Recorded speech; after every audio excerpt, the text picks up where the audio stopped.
Happening this week, Utah Governor Spencer Cox is calling the Utah State Legislature into a special session, but one hot topic lawmakers in Washington are addressing will not be discussed in Utah.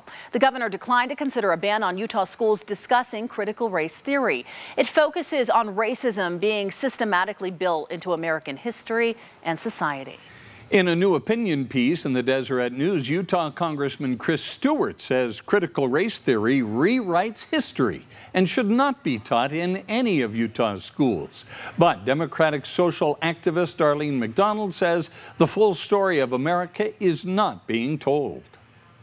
It paints our founding fathers in the most negative light, saying, well, they didn't care about freedom.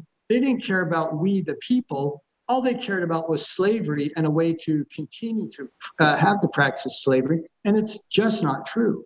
Thomas Jefferson was a slave owner. Same way with George Washington. In fact, I believe the first 12 or 13 U.S. presidents were slave owners. Ulysses S. Grant was the last U.S. president who was a slave owner. So you have to tell that history. One ethics studies professor at the University of Utah says critical race theory can be utilized in ways beyond schools. However, he says it would create new challenges for academic freedom.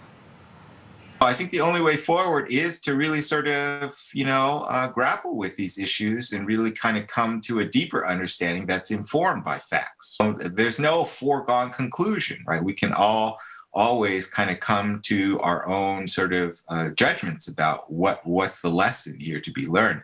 But if we don't really even sort of consider it or grapple with it, then we're just going to kind of repeat history. Last week, Governor Cox said there are several aspects of critical race theory he disagrees with and said it would, quote, not be taught in Utah schools. The State Board of Education released a statement today saying that no board member has raised critical race theory as an agenda item to include in Utah's K-12 schools. Rather, there has been a focus on educational equity and access to learning for all students.